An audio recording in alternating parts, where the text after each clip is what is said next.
Romary Noifo, bonjour.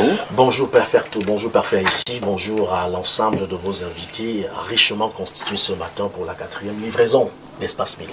Avec vous et par vous, nous avons la quintessence de l'information parue en kiosque au Cameroun. Que disent les journaux? Et grâce à vous, je les livre ce matin avec le quotidien Info Matin d'entrée qui en grande une titre sur le complexe commercial Caroutière, le génie militaire qui livre une infrastructure historique du côté de Konolinga. C'est la grande une, comme on peut le constater, du journal de Dieudonné 20 en page 3, en présence du MINDEF Joseph Betty Assoma et du vice-président du Sénat Robert Kili, le MINDEVEL Georges Elanga Obam, à ce 26 mai dans le chef-lieu du département d'Union et Fumo, inauguré le pôle économique moderne dont les travaux ont été financés par le FECOM, actualité majeure retrouvée dans la parution du quotidien Info Matin de ce jeudi matin. La météo hebdomadaire également revient sur les téléphones non douanés. Pas de blocage pour les appareils connectés avant le 1er avril 2026.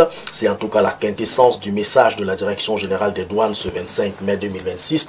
Après la réunion de cadrage présidée 2 jours avant par Edwin Fongot Nouvaga, en présence des opérateurs et même du régulateur des télécommunications. Cameroun actuel revient sur ce regard clair sur l'actualité, puis en économie on parle de ces blocages de 700 000 téléphones, appels manqués de l'État. Les pages 3 à 4 en disent longue sur la question face au refus d'Orange et MTN pour jouer les bourreaux numériques et devant l'incapacité technique de Camtel de couper quoi que ce soit. Le régulateur a préféré éviter l'émeute sociale. La chasse au téléphone clandestin a donc tourné au fiasco le 25 mai dernier. L'agence des régulations des télécommunications ayant poliment débranché la prise du grand projet de déconnexion de la douane, un énième rétropédalage qui prouve que pour l'État, empocher les 25 milliards de recettes douanières, c'est définitivement un numéro d'abonnés très absent. Actualité majeure retrouvée dans le actuel de sa parution donc de ce matin, du moins traité par sa rédaction centrale. De l'autre côté, le quotidien gouvernemental de Marie-Claire Nana, Cameroun Tribune, nous livre une autre information, notamment celle relative à la révision des listes électorales, l'effet du digital qui est attendu de ce côté. Actualité traitée en page 9 à 11 de ce journal. Le jour également d'Aman Mana parle du business, pouvoir discret, fortune durable. Une enquête donc sur les Libanais du Cameroun est brillamment effectuée dans les colonnes du journal Le Jour dans sa parution de ce jour. L'œil du Sahel, Giba Gatama, nous livre une autre actualité, celle relative à la sécurité alimentaire. Adamawa, région sous pression, c'est la grande une du journal de Giba Gatama qui traite cette actualité dans sa parution Mutation de Georges Alain Boyomo. S'intéresse justement à ce fait social, viol présumé, l'onde de choc. La rédaction centrale de ce journal parle de cette fillette de près de 3 ans, élève dans une école à Yaoundé, qui aurait été victime d'une agression le 25 mai. L'affaire qui suscite une vague de réactions indignées, les parents et les responsables de l'établissement scolaire à couteau tiré. La page 5 justement du journal Mutation en dit long sur la question ce matin. L'étudiant qui rejoint cette actualité avec le présumé viol sur mineur, on touche le fond. C'est la grande une de ce journal. Une fillette de 3 ans qui aurait été violée dans un établissement privé du quartier là. C'est après l'avoir récupérée à l'école que les parents ont constaté à la maison la présence de sang sur l'enfant au moment du bain. Une plainte pour viol a donc été déposée à la brigade de Dja pour que justice soit rendue. La tornade s'inquiète et s'interroge ce matin sur l'affaire Camwater, mais livre un morceau choisi de son directeur général.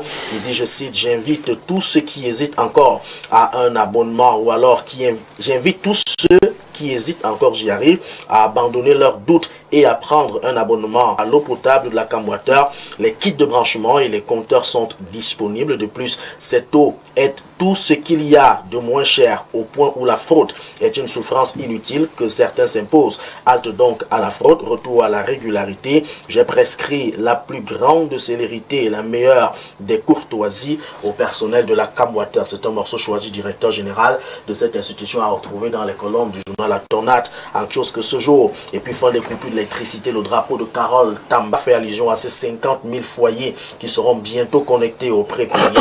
Page 6 justement décrypte cette actualité. La nouvelle expression fait un zoom sur une figure emblématique. Nous sommes du côté du port autonome de Douala qui révèle une trajectoire de croissance assez exceptionnelle alors que le paysage portuaire sous-régional est marqué par une concurrence de plus en plus agressive. Le port autonome de Douala réaffirme avec force son statut de poumon économique du Cameroun. La Nouvelle Expression a donc choisi ce titre pour rejoindre Thierry Ekouti qui livre l'actualité économique de notre pays en pensant au projet de développement en Afrique. De nouvelles niches de financement sont donc à explorer. De l'autre côté, la vice-présidence, un accouchement difficile. C'est la grande une du journal Le Réveil des faits. L'annonce qui avait donc fait grand bruit, la création d'un poste de vice-président au Cameroun, présenté en grande pompe, avait suscité chez beaucoup l'idée d'un nouveau souffle dans la gouvernance du pays. Mais plusieurs semaines après, l'accouchement reste très difficile. Et pour sortir justement de cette quatrième livraison de la revue de presse sur ce prestigieux plateau parfait ici, on le fera